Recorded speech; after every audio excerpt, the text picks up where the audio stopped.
Finishing French fruit tarts. They're one of my favorite things. And I think they're going to be one of yours as well. We have our pâte sucrée crust that has been baked all the way through, blind baked. I have filled it to the very top of the crust with pastry cream, and I have used an offset spatula to give me a nice, even, beautiful, flat surface for me to then come in and apply my beautiful fruit. What I'm going to do is I have a nice sharp knife. I have fruit that's been set for me. I'm going to show you how I can start putting it together.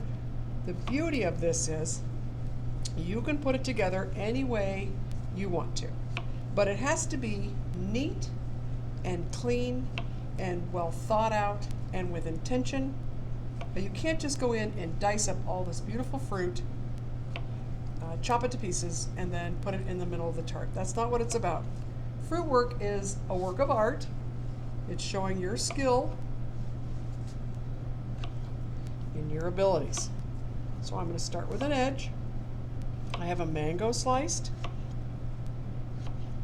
And I only cut fruit for what I need. And I don't go past the edge of the tart pan because this could fit in a 9-inch box. And I don't want my fruit to hit anything, any box, or fall off. And I want to have it, that's why I like my pastry cream even with the top of my crust, because that way it lays nice and even. I don't want any divots or drop-offs. That would make me very unhappy. I'm very particular about what your fruit tart's going to look like. And like I said, I'm going to do it this way. You can do it another way, but you're going to do it beautiful and perfect, and your cuts are going to be so spot on. Because if I have anything to say about it,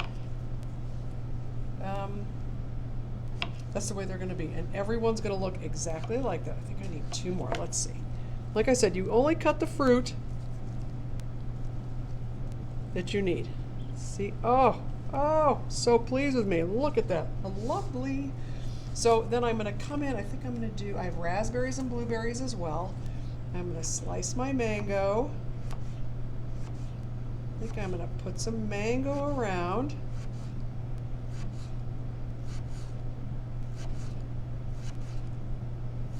I'm going to start with a mango, then I'm going to stop.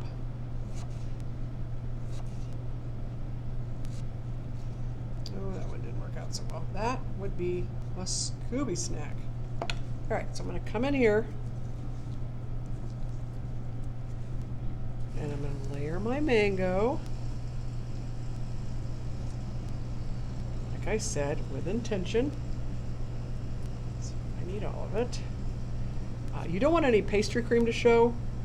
Really, it's meant to be fruit. You can fruit top, you've seen little fruit tarts, and I lift this guy up and drop him in because I want that fruit tart to be perfect. And then where I have little holes of my pastry cream, I'm going to put a blueberry. And why? Because I can, and it's beautiful. So there are small fruit tarts. I've done cheesecakes that are fruit topped. There's lots of different things that can have fruit work on top of it. Kind of lost him in there. I need a big guy there. Big guy there. And I'm going to go around and start layering my fruit. Berry, blueberry. Okay, I'm going to stop at the blueberries. I promise I won't go any further. And then I'm going to start filling in the middle, and I'm going to show you what it looks like when I'm all done with it. All right. I finished my French fruit tart. I'm going to pull them right over here. I have strawberries, blueberries, mango, kiwi, and beautiful raspberries. And I've done it beautiful, with intention, and exactly like I want them to look. And what I keep saying is, you don't have to do it the exact same way. Your strawberries on the end. But if you're going to fan strawberries, fan them perfectly and pick exactly the right pieces that match each other. I don't like non-edible items on it, so if you're going to do a strawberry fan and leave the little green part of the strawberry in, I just don't think that's really something a customer or a guest can eat. We're going to finish this fruit tart with apricot glaze. Anytime you cut fruit in the bakery, it has to be glazed.